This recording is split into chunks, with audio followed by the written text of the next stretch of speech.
రజకులున్నారు. రజకులు బట్టలు దొక్కపోతే మనం ఇంత బాగా కనపడే పరిస్థితి రాదు. ఈ మీటింగ్కి వచ్చే పరిస్థితి కూడా లేదు.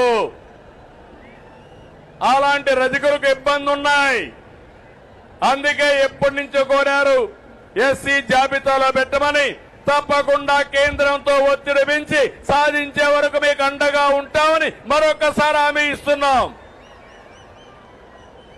అదే మాదిరిగా చెరువులు దోబీ ఘాట్లపై మీకు హక్కులుండేటివి, అవి కూడా తీసేశారు. ఇస్త్రీ పెట్లు కూడా తీసేశారు. టీటీడీ దేవాలయాలు ఆసుపత్రుల్లో మీకే కాంట్రాక్ట్ ఉండేటివి. ఇలాంటి చాలా పోయే పరిస్థితి వచ్చాయి.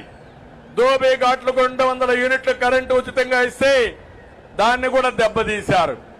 నేను ఒకటి హామీ ఇస్తున్నా, ఈ విధంగా